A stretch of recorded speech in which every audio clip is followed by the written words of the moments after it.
It's time for you to know and for us to start our show. Have a drink and take a seat here on Brewsic and Boozies. Go. Hit it. I hit it. I hit record. Snappy. Gotta be snappy. In 5, 3, 2. We're back for another very exciting. Oh, I did not mean to make a joke, but I did. Let's. No title intended there. Yes. So we're back for a very exciting episode. Christopher, what movie are we talking about? We're back. A dinosaur story. Yes. Some of you may not remember this movie. I did not remember it. Honestly, this was a request from my brother and his wife, who were supposed to join us this evening and are sadly not here. But yeah, we're talking about We're Back. Made Which in the was, time I of, think, a very short and sweet film, just like how this episode is going to be tonight. Yeah, I mean, short and sweet. Short and sweet. Chris is here to bring the love. I'm here to bring the knowledge of why we got blessed with this horrendous movie. So this is going to be the first time we're not on the same page about a movie, I think. I'm going to try to turn your heart a little bit at the end of this episode and see if you could see it through a child's perspective as best as you can, which I know you normally do. But if you think about it. Well, we already talked about Jurassic Park on this show. So right. We're discussing another 90s dinosaur movie that was released the same year as Jurassic Park, I think. Yeah. It was released, I want to say, or right after. Mm-hmm. Around the same time. There was a big, like, Jurassic Park dinosaur trend going on in the Land 90s. Before Time. Dinosaurs were huge, literally. And, you know, it was something they could market pretty well for kids and adults. So I think that's the secret of dinosaurs. Steven Spielberg. We all love dinosaurs growing up. Yeah, this is the Steven Spielberg movie. I think that was his whole shtick when he made this movie was, you know, he wouldn't let his kids see Jurassic Park. I don't think we talked about that on the show. It was too exactly violent the for them. answer So to this he wanted movie being made. a dinosaur movie for his kids. Yeah. And that's how we got this. And that's how they marketed it. They were like a dinosaur movie for the whole family. Yeah. It's almost like one of his kids got scared that all the dinosaurs are going to eat them or something from that movie. And he was just like, no, it's okay. See, look, these dinosaurs are good. Don't worry. You know, and they are. They're very good. They're very good dinosaurs in this movie. I love these dinosaurs. I think they're great. I think they're very charming. I love the dinosaurs. They have a lot of character. They all have the voice characters. acting. I like the actors that are involved in this movie. I like the animation that's involved in this movie. Oh, there's moments where I was like, wow, that animation's great in some parts. Yeah, and it's probably all hand drawn. A little bit of CG here and there for some scenes, but mostly hand drawn. This movie took them like years to make, it's crazy amount of time to make it. The story's a little bizarre. It's quite bizarre. But I turned to my brother and it's a child's imagination. If they can bring dinosaurs to life today, how would they do that? And they went on a limb and they told this bizarre story of a scientist being able to take the dinosaurs, pluck them right out of of their era and just put them right in ours. But if we give them this drug, they'll be all right. And they'll be harmless and they'll be smart and talk to everybody. Brain green. So I would like to just start off before I talk about our earliest memories, because yours is like what, 24 hours now? Yes, basically. I don't remember this movie from being mine is a little bit more like 25 to 28 years, maybe more than that, showing my age. So I but before I wanted to talk about our drinks for the evening, because I went on this crazy idea and I made tonight, everybody. It's called a T-Rex, W-R-E-X, because it's going to wreck you. And it's iced tea That's where the iced T-Rex comes into play. And I made it with some absolute weird vodka. That's right. It's a super themed drink. So it's a super themed, and it took me literally 2 seconds to think of it. I think it shows. Now, did you make it first and then think of it, or did you think of it and then make it? It literally came to me. I'm like, what am I going to drink tonight if we're going to do this episode? I really want some vodka. And I'm like, well, we're vodka. And then I'm like, maybe I'll put in the iced tea, T-Rex. And I went, T-Rex, you when you drink too much. So I decided to go with that idea. I love the dramatic punny pause you threw in drink there. of mine.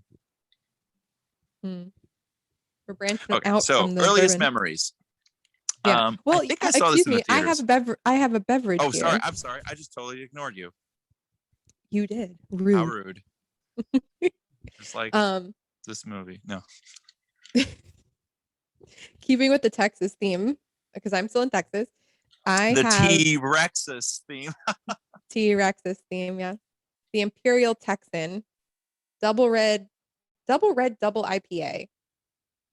Made here in Fort Worth, because I'm in Fort Worth. It's not bad. It's a little heavy, but it's pretty good. Heavy? Yeah, Kind of like those dinosaurs, right? They're a little heavy. Were a little heavy. Still alive. You saw them at the end of the movie. They're still there. Oh, maybe. Man. Go ahead. Your earliest memories, because you have earliest memories. I do not. 3 things. I try to look for it. So I think I saw this in the theaters. I was excited to go see it. The trailers definitely sold it to me as a kid. Like, I remember seeing a lot of trailers for this in videos and stuff. Mm-hmm. And I was like, oh, cool, dinosaurs.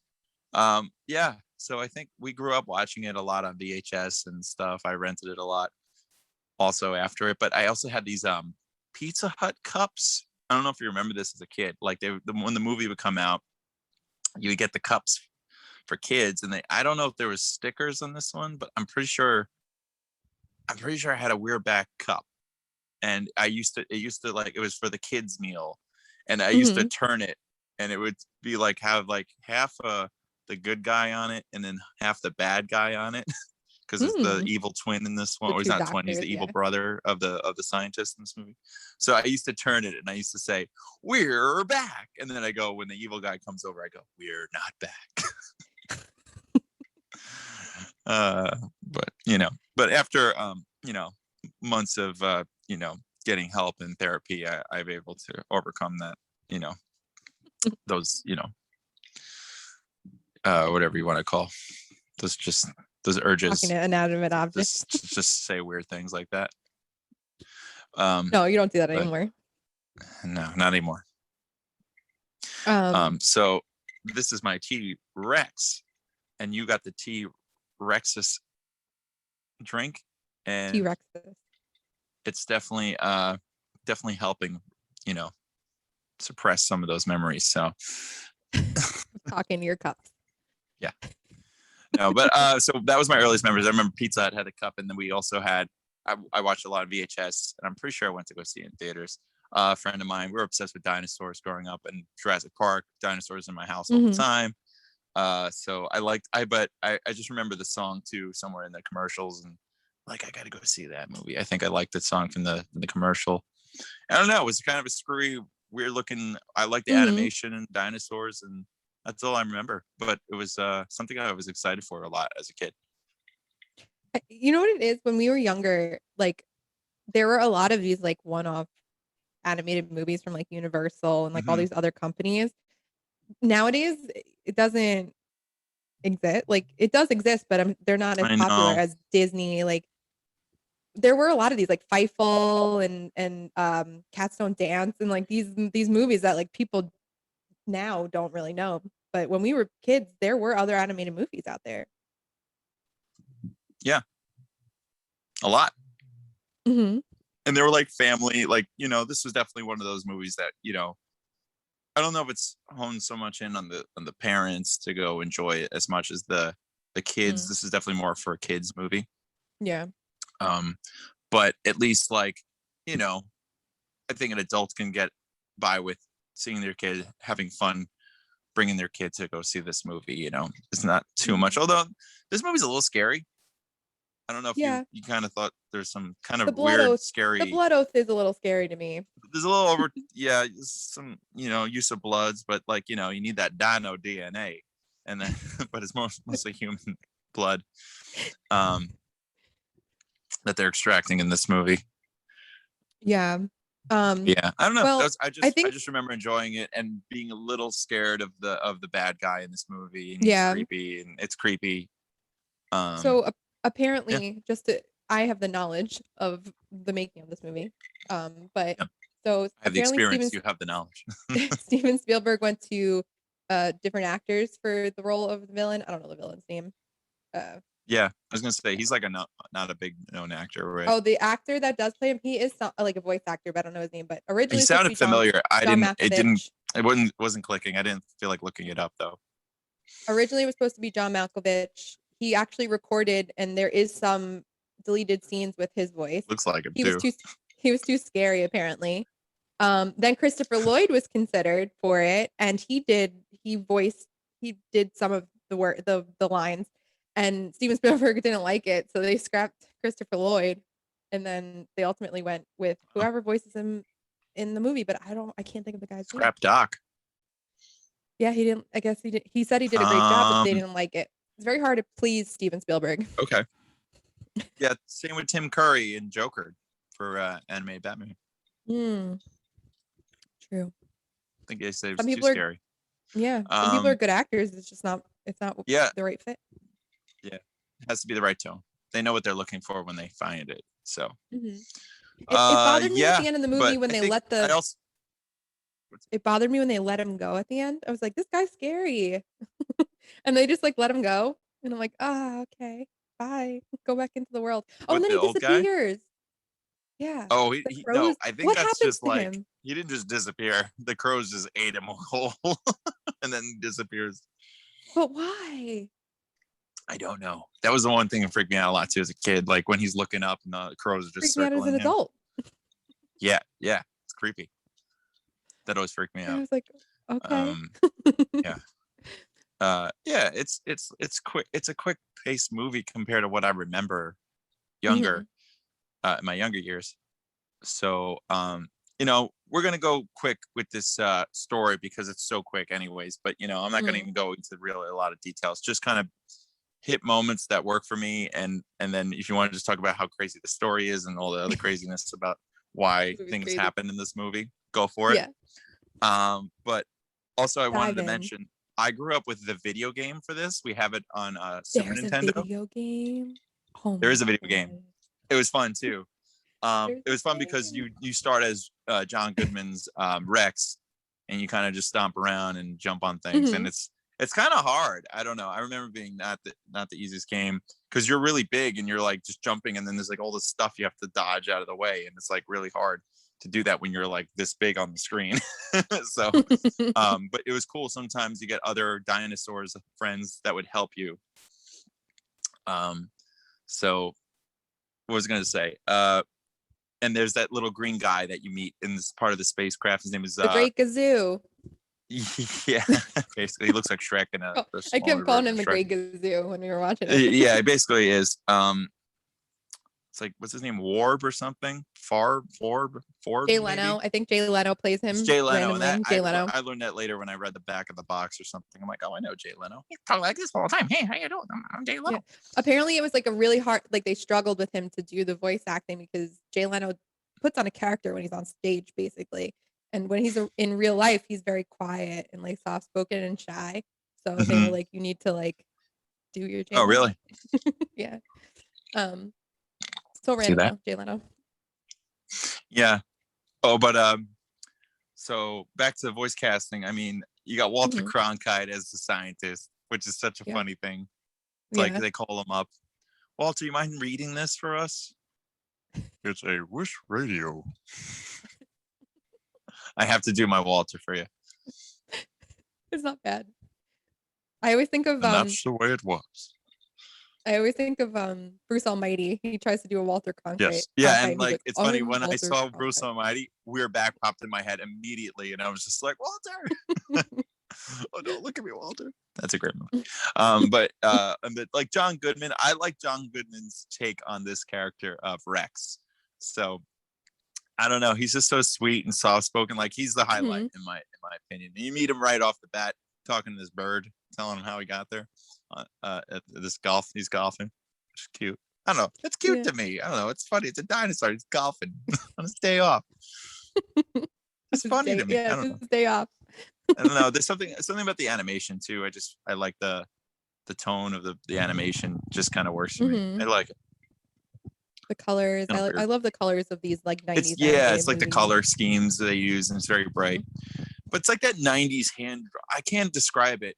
Like I think of 3 movies that look this way in the 90s. Like this movie has it. I'm sure there's like 1,000 others, but like I think like there's a style like Goofy movie has that weird kind of like animated, but like it's a bigger budget movie look to it. I can't describe it. It just looks all a certain way, but I love it. And I kind of wish they go back to that style. It takes them. They won't, but I like. And it's also Beavis and Butthead for some reason that pops in my head too. Something about that style. It's a certain look. It's all hand drawn and stuff. Maybe that's animation cell. Kind of, artwork. But yeah, I just like how John Goodman talks in this movie, and he's just like, row, your boat gently down the street. He starts singing "Row Your Boat" as soon as he gets the Good Dinosaur cereal. So it's called Brain Green. Brain Drain. And then the other one's Brain Drain. Brain Drain. I was thinking about maybe that could be a theme drink somewhere in there. I'm like, probably not. Couldn't do it. Well, vodka is grain, right? It's from grain? Yeah, the first one's Brain Grain because it's like the cereal. And then the other one, I don't know, is like a pill. He breaks basically. Yeah, and it like drains. You never see them take, but he just breaks one and it works that way. I don't know. Yeah. I think maybe they don't want kids taking pills. Who knows? It could be. That's smart. And then they bring them back to be smart by hugging them. Yeah, it's cute. Power of love, my friend. Yes, the power of love. Power of love. You don't need grain. You don't need drain. You don't need fame. Don't need no credit card to ride this train. You don't need no other scientist. Is that the line? I think I made that up. No, that is right. Oh, okay. Right. Anyway, back to this don't movie. Need no time traveling. But yeah, so you were talking about John Goodman quickly. John Goodman's voice is my favorite, but I do like I just find the other dinosaurs charming and cute, and they have a really a kind of funny tone to their voices, all of them. Like Dweeb is the green Patasaurus, and Woog is the Triceratops. Woog. Woog. He's funny. He's like a son of a dinosaur. I can't do it, but I don't know who voices him, but he's great. I don't know. It makes me laugh when I hear certain lines in this movie. It's just the tone that they say it in and the delivery they could say anything, but I don't know. I start laughing immediately. If we're gonna talk about voice acting, Julia we forgot one Child. big one. I did forget one. Is this what you're gonna mention right now?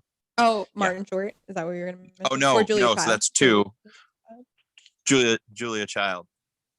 Yeah. She's blind and runs around, doesn't know where they are. Oh, you know what? This is how what I wanted to mention. So okay, go ahead. Do you know why Walter Cronkite and Julia Child are in this movie? They need money. Who knows? No. So apparently one of the creators of the movie, when he was doing like the animatics for it, would do Walter Cronkite's voice and Julia Child's voice. And picture something. Yeah, and he would do their voices, and they were like, "Let's just try to get them for the movie," and they did. Wow, that was like that's a lot of the stories for most movies that we know about, where they're just like, we have no idea what this is going to be. We'll just throw a crazy idea out there. Might as well ask them. We know they'll say no, and they end up saying yes, and they're just floored. and are like, all right then. Okay, I guess that's what we're gonna put in it, or that's what we're gonna go with. I mean, Julia Child's in this Julia movie Child for like has my 2 favorite seconds. line when she's putting up the poster on like the side of the building Mhm. and stuff, or is right after she saw them at that weird dock or something, and she goes, "We'll rendezvous. We'll rendezvous." My favorite. I did want to talk about the Macy's parade. Go for it. Wait, actually, before we do that, we probably should Mhm. give a little bit more background on this movie because it's just so random. I have some background. So to share, so this is based loosely on a book written in the 80s, a children's Okay. book that was like apparently a hit, and it was called We're Back. I've never heard of it. And the guy who wrote the book, his name is escaping me right now, but was getting offers to sell the rights from Universal, and then I think also Hanna-Barbera was trying to buy it. But Okay. ultimately Universal outbid Hanna-Barbera and won it for Steven Spielberg, and that's why Steven Spielberg made the movie. Well, he's the dinosaur guy. He gets what he wants. Basically.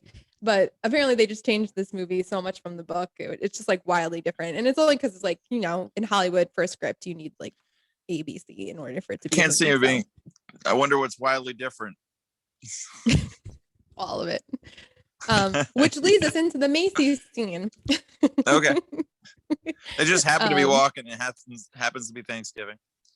We didn't mention, but speaking of voice casting, it just occurred to me today who there's a boy named Louis, and then there's the other girl, Cecilia. Mm-hmm. I had no idea who that girl was until today. Do you know who she was? It's not a girl. She was an older woman, right? Like a middle-aged woman? No. Yeah, but she does a very famous voice, an animated voice that we've heard our whole lives. Who? And it's very clear as day. As I was hearing it, I'm like, oh my God, how did I not realize who that is? Who is it? I'm 99% sure it's her. It has to be. Who? Tell me. She's think of a very famous animated TV show from the early 90s. Rugrats? No. For older audiences. Give up? Oh. It's an animated show for older audiences? Yeah. I can't think of anything besides Ren and Stimpy. Before there was Family Guy or South Park, we had this show. Simpsons? There you go. Who does she play on The Simpsons? I think she's Lisa. No, that's not her. I've seen her picture. Are you sure? That's not her. No, wait, maybe it is. Can you look it up to double check that? I was like, my phone is currently exactly like right Lisa. here. Do you have your iPad? Can you look it up? I can't look it up. I can. If you give me 1 second, I can. Yeah, look it up. It's worth it. I'm worth like, the wait. I'm pretty sure it's her. Because it's like, I just hear Lisa Simpson everywhere in that entire, hang on 1 second. Wow. Can we, while you're looking it up, can we talk about Louis' accent? Oh, I'm walking you hate. He has such a New York accent. It's like painful. And all his like insults, they get me. They're so funny. I can hear you anyways. My headphones are off. But let's see here. IMDb. You got the cast here. Yeah. Cecilia. Her name is. I have it here. Yep, it's her. Is it really? Yeardley Smith. Oh, wow. Known for on The Simpsons as Lisa Simpson. Way to go. You got it. Defense rests, Your Honor. Thank you, Miss Beto. You've been a lovely witness. I was just talking about my cousin Vinny with someone recently. I don't know. I don't remember. Is it your cousin Vinny? I have several cousin Vinnies. Don't joke about that. You do, right? Several. Yes. Several. Well, I said they were like all lined up at your party. True. How you doing? How you doing? I think of the Family Guy, and this is my cousin Vinny. Hey, how you doing? But yeah, so I just noticed that today, and I've seen this movie countless times as a kid, and I'm like, I must Her voice have is not, very distinct because of the facial, the idea of the girl not being Lisa, just completely blacked that out somehow to make that comparison. Hey, you've watched Simpsons more times I have, and you didn't realize that, so. No, because her voice is slightly different in this show, in the movie. So I picked it out right away this time. I'm like, wow, how did I not know that?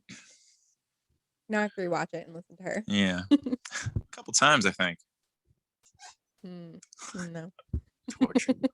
Once. So Becky loves this movie because he likes the people who enjoy talking about it. Basically, I do like that Macy's scene. I love that song that he sings. Turn back the And it was a rock. fun level to play in the video game. That part. Oh yeah. Too. But yeah, let's talk about the song. So let's talk about the music for that song. It's catchy. It's so catchy. Well, I think that's what I like so much about this movie. Like, I was excited to always get to that part, and I think I got the cassette as a kid, like from the library, just to listen to that song. So I could just be like, boom, ba-doom, ba-doom, ba-doom, doom, ba-doom, ba-doom, ba-doom, ba-doom, doom. Roll back the rock to the donut town where the earth is smoking and the lava flow. Roll back the rock to the donut time. It's not the donut time. It's the dawn of time. The dawn of I used to sing donut time. Oh, it sounds like donut, but it's not. It doesn't make And sense. sing the song with me. Everyone's dancing along with them at the Macy's parade. But he's able to jump onto a Spider-Man that's afloat because he doesn't weigh like 20 tons. Yeah. He also was able to jump on the back of the car later in the movie. It's fine. It's a kid's cartoon movie. You can suspend reality for 5 minutes. Physics it's a dinosaur don't talking matter. and walking. It's okay. It's okay. Fine. It's fine. Whatever. Yeah. Although I didn't realize how annoying the sound effects were in this movie, if I have to say anything negative about it. Yeah. Every 5 seconds there's like a woo, like a and there's like that sound effect thing, like the whistle. Yeah. And then there's like a hack sound, like I don't know how many times they used it, but it was over and over and over again. Never noticed it until today. No, I think when I was in the beginning of the movie, they did a bunch of sound effects, and I was like, "Wow, that is loud." It's over the top. I was over the top. So taken back by that sound effects. It is. It's movie. very, very, very noticeable. Yeah. So to talk about the score, I want to get into the score. Have you looked up any information on that? I do know a little bit about the score. All right, you share yours because I'm going to share my experienced knowledge about. I could tell you, being a film goer and things and such. So let's hear what your actual. I really knowledge. I love the score for like my own thoughts first. I do love the score. It's very good. I do. But apparently, I don't know who wrote the score. I can't think of who wrote it now. His name escapes my brain. Go ahead. What? I could tell you who it is if you want me to tell you. Tell me. James Horner. Okay. What else has he done? Because I didn't look that up. Well, this is what I need to tell you about. So this is like what I wanted to share with you because it's we'll go specific. back and forth. Go ahead. Okay, so James Horner did the score, and I was listening to the score. I'm like, man, that's such a good score. I don't care what movie this is, that works in anything. And I had to hear it again, and I'm like, there's some weird things going on there that seem so familiar. Now, being a kid of the '90s, James Horner did a lot. He sadly passed not that long ago. A couple years ago, 2015. Yeah, I think. it was like tragic too. But I became a fan of James Horner when I found out who did the score for Casper, which is one of my all-time favorite scores ever written. It's so good. Yeah. It's unbelievable. We will definitely get to Casper one of these days, maybe for a Halloween episode or something. But that's good, ooh, spooky. But I've always loved that score, and it hits me hard. So like, there's like little things I was picking up. I'm like, oh, that hits me hard. I'm like, why? It's Horner. It's Horner. And then I couldn't believe this, and I'm listening. So we get to the circus scene, right? What? No, I was kidding. I said, is that Professor Screwrise? No. No, I was kidding. So there's a part at the end with the circus. This is gonna blow your mind.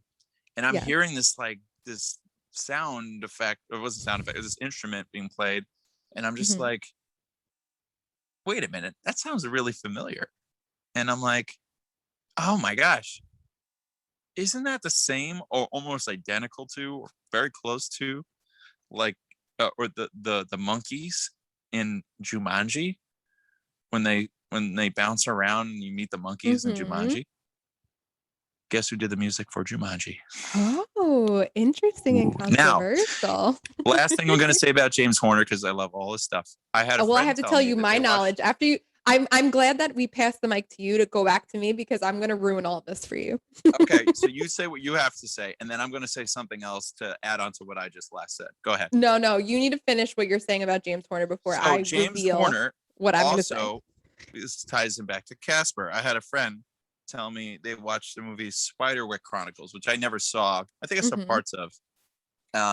And he scored that movie as well. And he uses his same song in that movie that he used in Casper. Yeah. And someone goes, isn't this Casper? A friend of mine was watching the movie, knew James Horner's music, knew that it was Casper, and went, that's Casper. And it's credited as that song title. The same in that movie. So interesting. It wouldn't surprise me that he used a little bit of whatever he had left over in this and just plopped it in Jumanji. Yeah, and that's just me going based on my own experience. I have no prior knowledge of that. I can just kind of put those pieces together to assume that. I don't know if that's true or not. I don't even know if it's really James Horner. It could be somebody else who made it. Who knows? Well, going off of that, apparently in this movie, James Horner gets the credit, but he is not the person who did the orchestration for this movie at all. It's people scoring in the style of James Horner. So is it his music and then someone else kind of rewrites it? Like he wrote like something quick on the piano and said, here, make that this I'm not sure. I just saw online that I wonder how that process came about.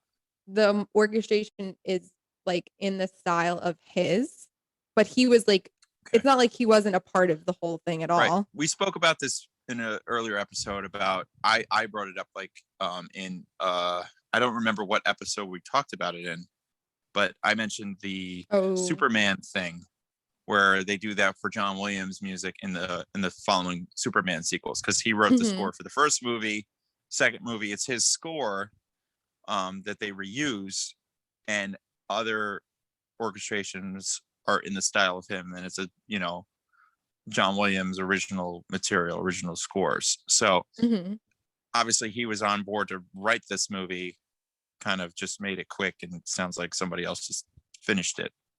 Yeah, that could be what it is. I don't know which is not unheard of in the composing world. So I'm but it's beautiful music. Whoever wrote it, I don't know. Like I said, James Horner was on that. I heard James Horner things. It made sense it was him if it was him originally, and then came about with other composers to help finish the project. You never know. True, could be. I did not write this. Good to know. I'm not credited. Or the story. It would be amazing if you did. All right, so I have to ask you. You saw this movie. First initial thoughts. You said good or bad, and be honest. It's okay. That's what these episodes are here to get our honest opinion.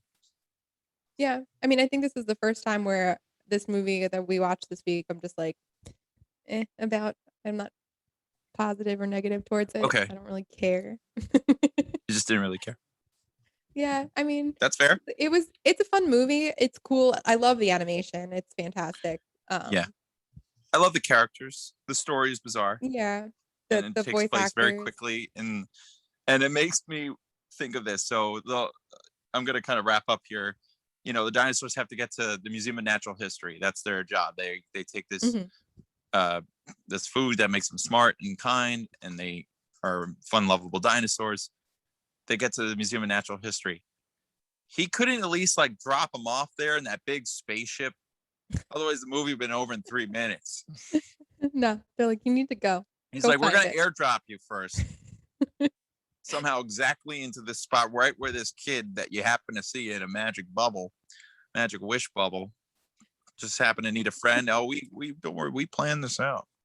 This is me just, kind of nitpicking the movie, but it's just funny to me. Like, couldn't you just drop them off? If you have that big machine, is anyone going to really care? They don't care that there's walking dinosaurs around here, clearly, because he trips over that one guy. He's like, watch it. No, honey, those aren't dinosaurs. They're robots. I love that. Sure. It's more believable that in 1993 there were robots walking around. But that part makes me laugh, though, where he goes like, Mommy, they're real dinosaurs. Then all of a sudden they're like, oh, get out of here. I like that one guy. They're real. Get out of here. They're real dinosaurs. I remember that from the trailer. Everyone's like running around. I don't know. Have you ever seen a movie called, I would love to do an episode on this, and kind of this movie also has that 90s hand animation feel to it, and has that actor you mentioned earlier, Mr. Christopher Lloyd, the Pagemaster. Did you ever see that movie? I haven't seen that movie in forever. I don't own it. At least I don't think so. I have it on VHS. I don't know. I can't find any of my kid movies on DVD if I own it. Macaulay Culkin's in that? Yeah. Macaulay Culkin is in it. Yeah. Yes. Yeah. And it's a lot of voice acting. He's actually in it. That's the thing. Starts as live action, then becomes an animated movie and ends live action, which is cool. You haven't seen too many of those anymore, where the kid becomes a cartoon. And that was the trailer too. Not. I'm a cartoon.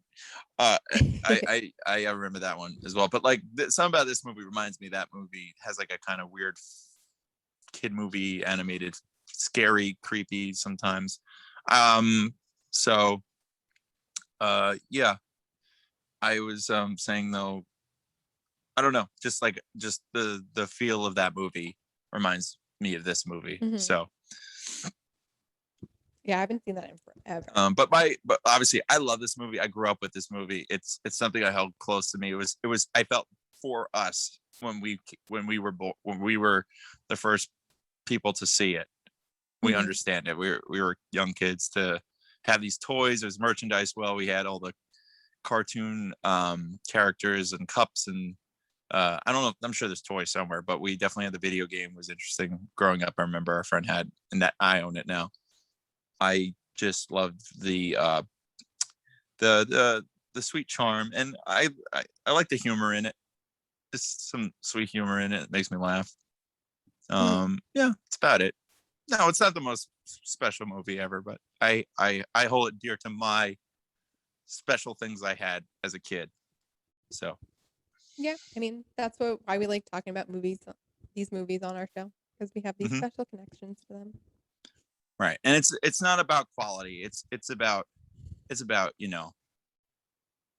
quality, but it's about kid quality. Yeah. I wish I could remember seeing this as a kid, so I compare it to something, but I don't. I definitely did see it as a kid. You weren't really ever a child. Sure. Actually, I was never really a child. No. 6 foot infant walking around. Like, Honey, I Shrunk the Kids. And the baby's really big. They should have had one for me. Shrink that boy. Anything else you want to mention? We talked about Professor Screw Eyes and Professor New Eyes, and I think we hit all the characters really in this movie. That was it, short and sweet. We should just want to quickly mention that the we want to get more guests on the show for later episodes. Yes, I mean, so we can have supposed to have guests other tonight. Fun opinions as well. It's not just we do our own thing. We've been doing great with that. So I'll be looking forward to having other opinions and other memories shared for episodes like this that involve our childhood memories.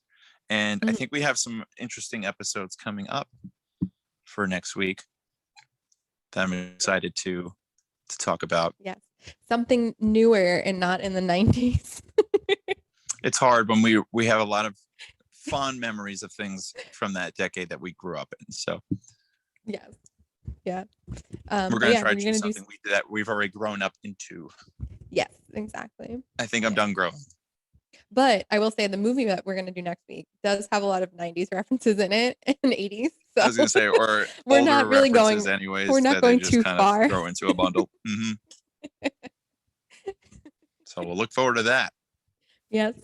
But maybe we can get a guest for that episode. I'm going to try hard to see if maybe we could schedule a guest for that episode. I would like to. All right. Let's see what we can do. All right. So short and sweet. We're back. I'm glad we got to talk about it. I'm glad you got to see it. So it doesn't matter how you felt about it. I needed to know that you had experienced this movie in any fashion. I did. I watched the whole thing. That makes me feel so special. Makes me feel special to you as much as, you know, you probably think of me probably on the same level as that movie now, but that's okay. You, my brother, his wife, whoever suggested that we watched it. That's who I think of all of you on the same level now. Why not? Get yourself a T-Rex and call it a day. That's all you got to think about. Watch Cheers, some We're everyone. Back. Get some T-Rex. Remember the good times that we used to enjoy movies for whatever reasons. Yeah. We'll see you next week. Next week we'll be back. Check it out.